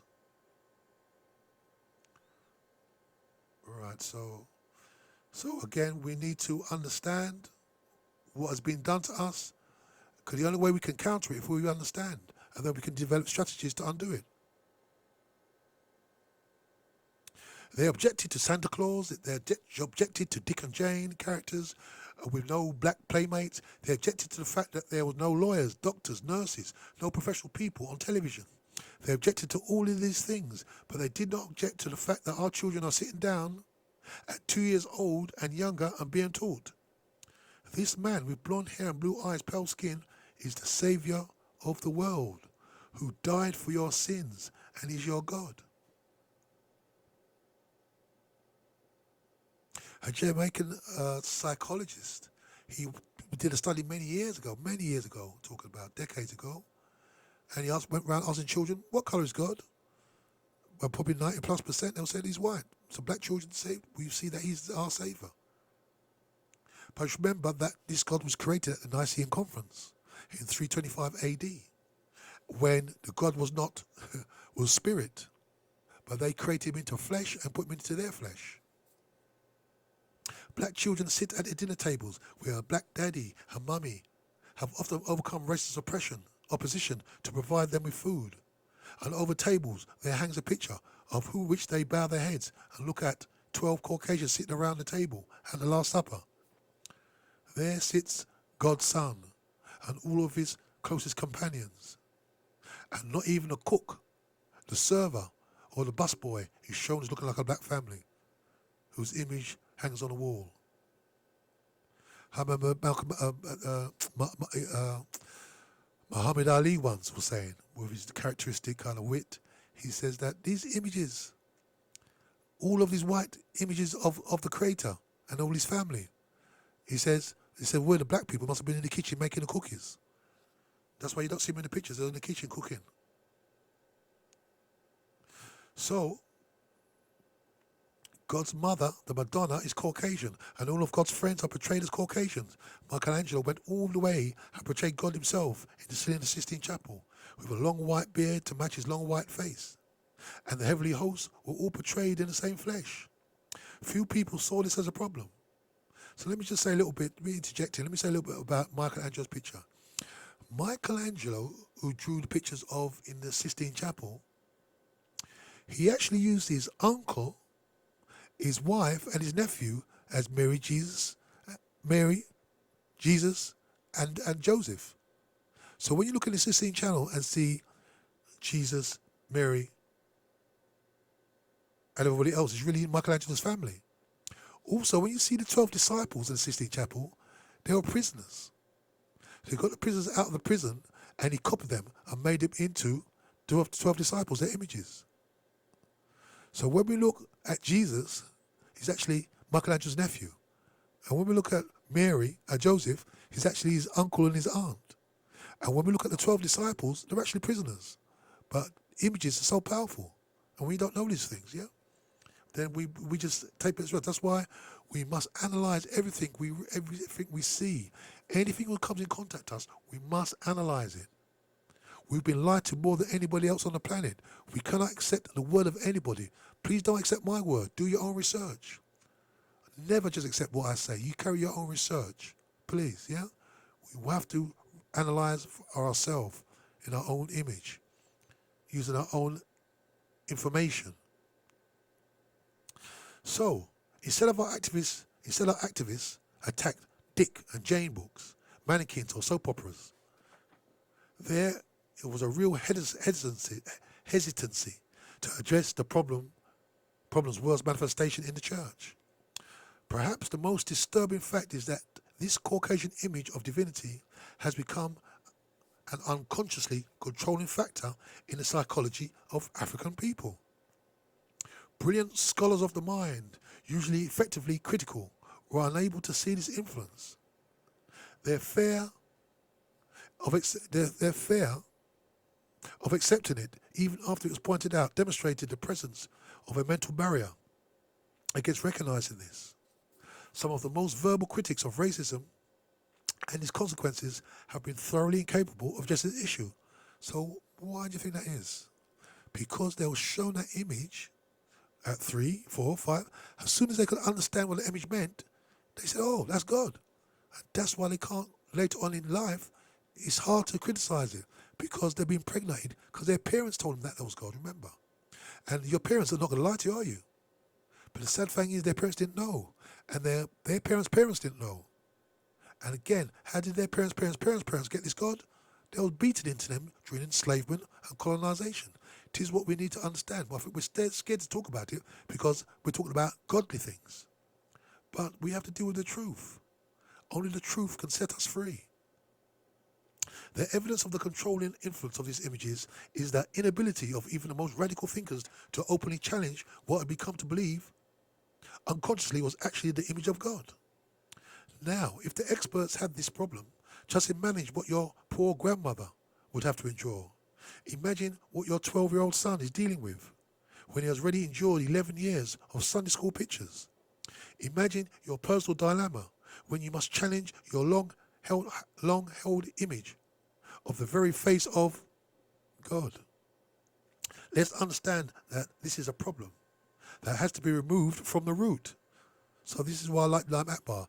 He knows his issues are not simple, but he's saying we need to tackle it from the root or branch. We have to take it from the out. So let's understand this problem that has to be removed from the root. The image of God as a Caucasian is so pervasive within society that even one who's never been in a church will still be severely influenced by the image.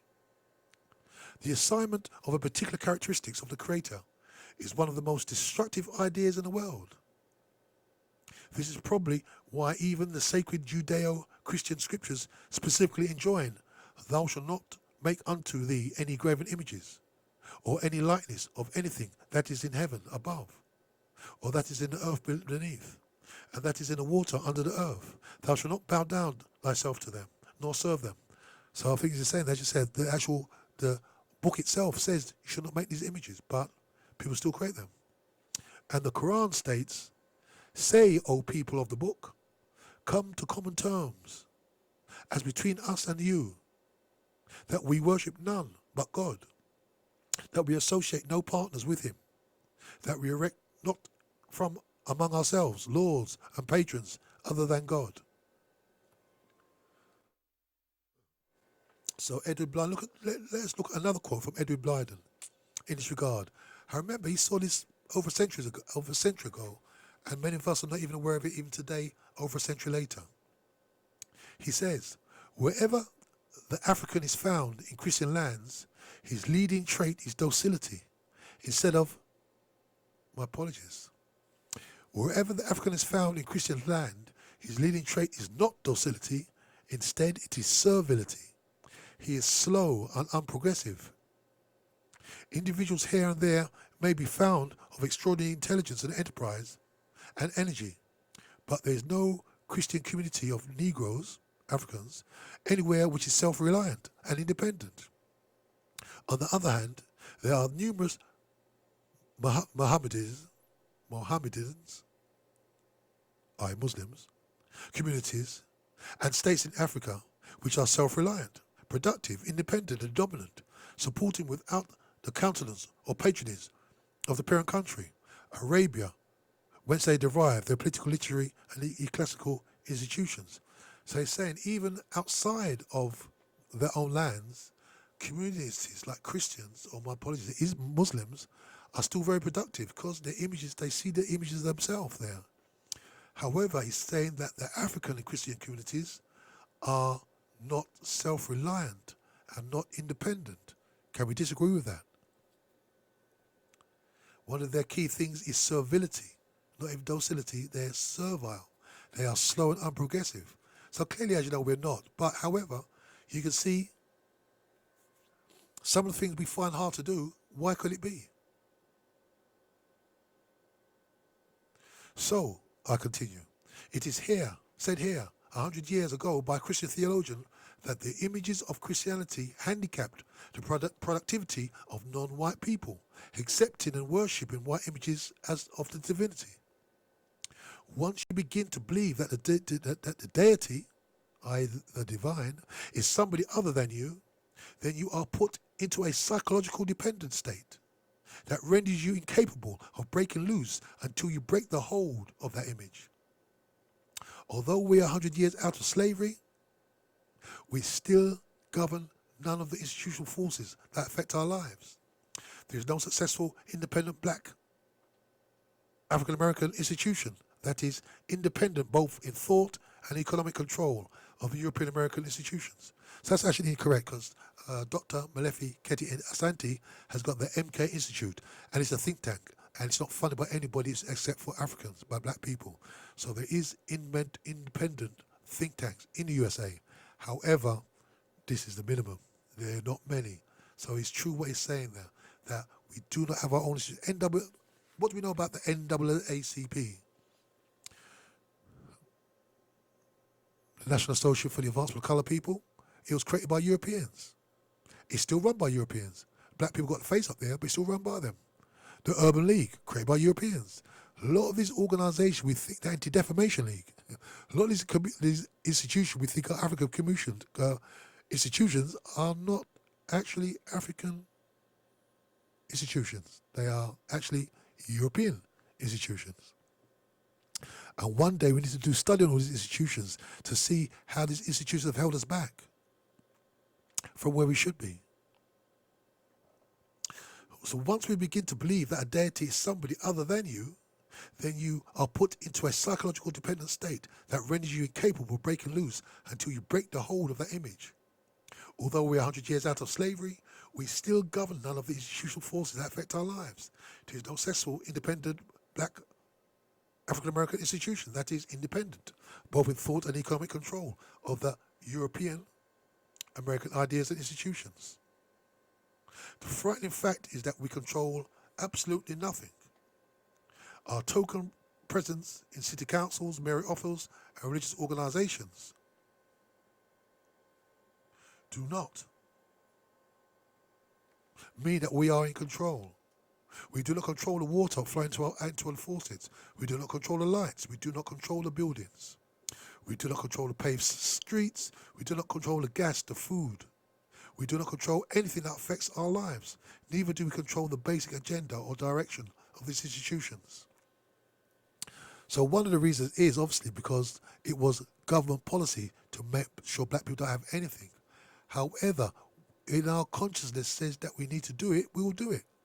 It's the state of our consciousness, what these religious images and other images of black inferiority, Hollywood, criminality, and all these images we are bombarded with constantly, that stops us doing these things. If all the players of the NBA got together with their money, you know how much money that is? If all the black NFL players got together with their money, you know how much the money is? How much? Hundreds of millions, rather billions. And what could they do with that money if they wanted to? Did you know that African American spending power is something like the 6th or the 8th spending nation? Have you thought the African Americans as a nation, their spending power is something like 6 or 7 of all the nations in the world? Do you realize that? They've got quite a few trillions of dollars spending power. If they could get together, obviously everything's in place to stop them from getting together. If they got together, do you know what they could do? It'd be quite astounding what they could do. But because we don't see ourselves as a nation, because of this thing, we make them feel different, that you're this and you're that. And you're a Christian, I'm a Muslim. Yeah, and you live in the East Coast, live in the West Coast. Yeah, and I got brown skin and I got yellow skin and I got lighter skin. So there are one different things which divide us, and obviously it's manipulated by the powers that be. The day we get together, it's all over. By the way, you know, the day we get together, doesn't matter where we are, it is all over. Our domination. We'll create institutions which strengthen us, expand what we need to do, protect our children. At the moment, we rely on our oppressor to protect our children. Why do you think so many of them are committing violence against each other in the street and it's not stopping? They talk about bringing more police. So police are going to lock them in prison, but locking them in prison is not stopping the reason why they are creating violence in the first place. So they'll come out of those institutions still with a very similar mindset. So unfortunately, we often do not care that we don't control anything. And furthermore, we are defiant in preserving our dependence. If someone comes along and says, be independent, you say, oh, you're a radical militant, revolutionary, get out of here. See that? So if you tell people to be independent, then you get attacked. And I can tell you my own personal stories, but I will not here. I'll move on. But in slavery, I mean, Malcolm X said, when they said the field hand would say to the house hand, come on, let's get out of here. We can escape tonight, let's get out of here. The house Negro, should we say, would say, oh, where are we going to go to? Where are you going to find a good master like this? But we've been conditioned to do this. Because our mind's been conditioned, and these images as well are part of the conditioning. This is why we do these things. So when you sort of say, let's do this, I say, oh, what's wrong with you? Why are we going to go away? Where are we going to find a nice master better than this master we got here? That person making such a suggestion is simply saying what a mama bird says to his baby birds 10 days after they are born, and that is stand or fly on your own.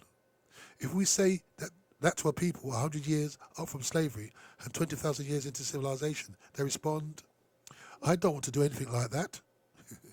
We begin to glorify dependence. We have become so comfortable being governed by somebody else. We are constantly looking for someone else to govern us. Our dependent mentality and actual fear of autonomy leads us to even identify heroes on the basis of their dependence. A hero for us is one who begs more effectively than others. Our heroes are not admired for their independent thinking. We do not respect those people who are most effective in articulating our uniqueness and capability for self-sufficiency. Instead, we revere people who prostrate themselves to other men on our behalf and gain the approval of our oppressors. Distinguished African-American leaders like Marcus Garvey and Elijah Muhammad are either ignored or condemned because they call for an independent view of ourselves. So let me say, when they are around, Elijah Muhammad, he had over 6 million people paying members, as well as other people who weren't paying members. So people did follow him. But after they went, you get people sort of, what do they do? Oh, they're a bit radical. They're a troublemaker. So we all get that because we don't want to upset Master.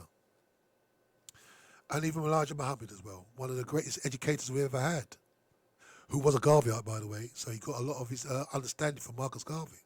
But afterwards, we like to knock them because of USA on those bean pie people, because they're bean pies, and we like to tear down each other and glorify. I remember one time, I think, was it the barber shop? And they were running down Rosa Parks, and Spike Lee says, "How can you tear down Rosa Parks?" And there's a big thing about that. We tear down our own heroes and sheroes, you know. Why do we do that? He said, you should do it in a black movie. Why do you want to tear her down? Anyway, Thomas Jefferson, Benjamin Franklin, Patrick Henry, and other European American heroes are people who advocated American independence at all costs from their own mother country. You see that? What is the UK doing now? What's Brexit about? They want independence. And these people we see by they're great people. But when an African say we want independence, what happens? Any African American who makes a similar demand for African American people is viewed with suspicion or hostility. The reason for this is, at least in part, is because of psychological dependence, which has been fostered by accepting of this image of God as Caucasian. Acceptance of this image makes it almost impossible to attain an image of a self-managed cultural, economic and political life. So here he's linking even our politics, economic and cultural life, he's saying, is still linked to this image, non-African image of the deity. People free of this influence do this quite naturally and quite successfully. Of course, unchecked independence can lead to anarchy and imperialism. Those who identify with the image of God as self feel confident and correct in exploiting the resources of others. With such a mentality, one can comfortably take control over another's resources because they feel that they have divinely given rights to do so.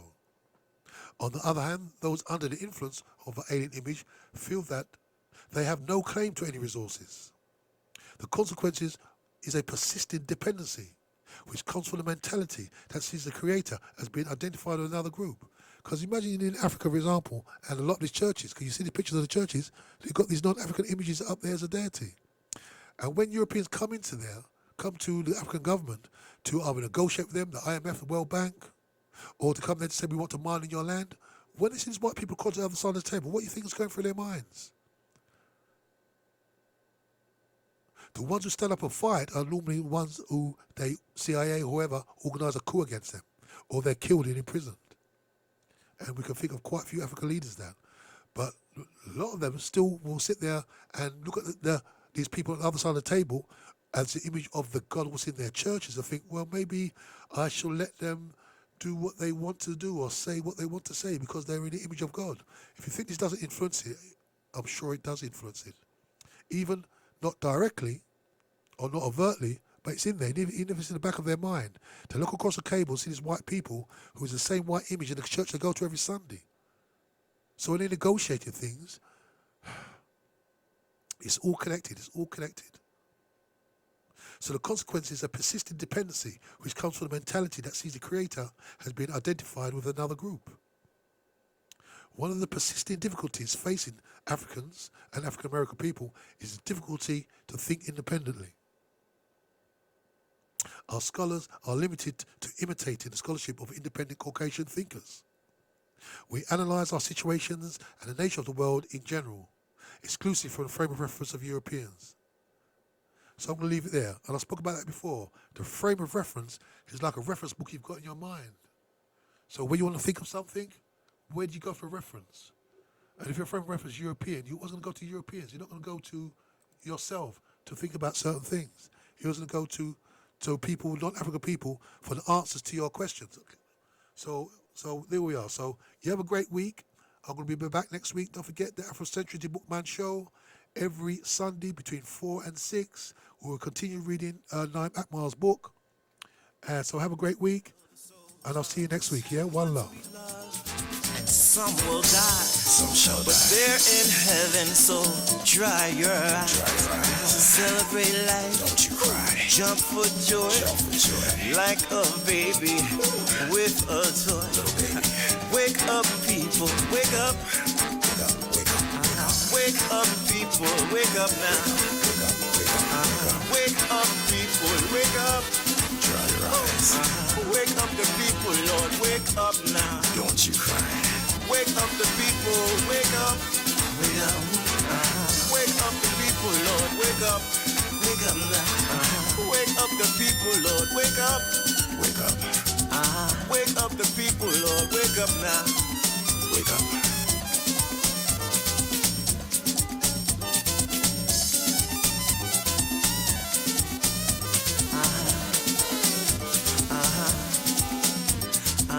The storms will come and the storms will go.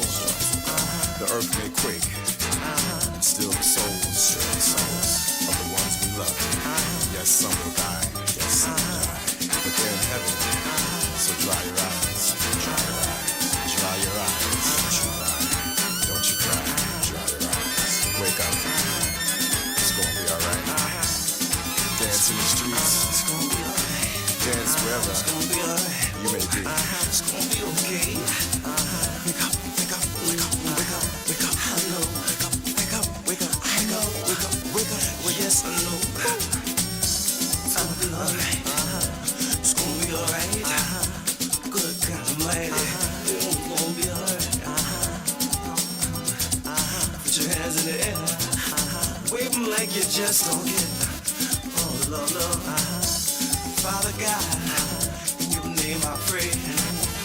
Help my people. Help my people. Help my people, Lord. Help my people, Lord. Oh, no, no. I know. It hurts sometimes. Yes, I know. It's gonna be alright. It's gonna be alright. We're gonna jump for joy.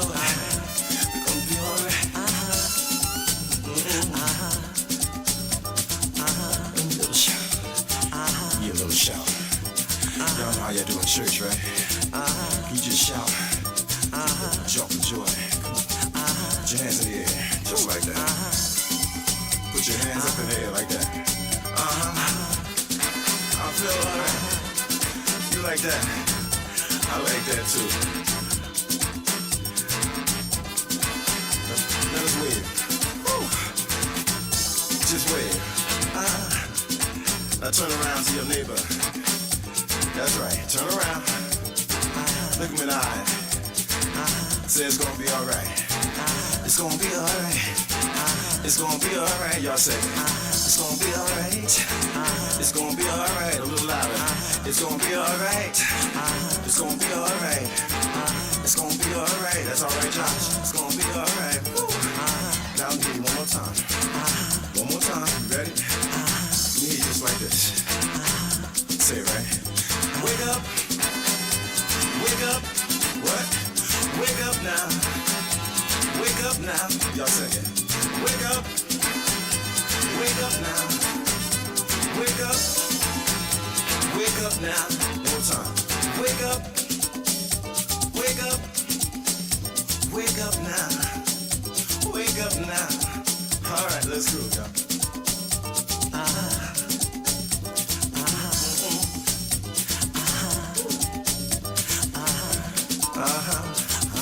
My father will love this. See me sing a church song or spiritual song. You know what I normally do. Yeah, I'm a preacher's son. You know, when you rock with Josh Milan, it's just gonna happen. Hallelujah.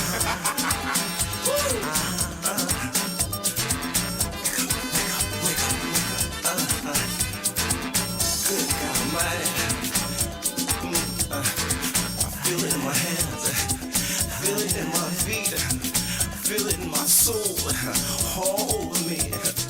It's gonna be alright. It's gonna be alright. It's gonna be alright.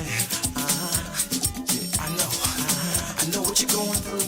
I know where you've been. It hurts sometimes. Lord knows. Keep your head up. Keep your head up to the sky. Dry your eyes. Dry your eyes. It's alright. It's okay. Remember, the sun will shine in the morning.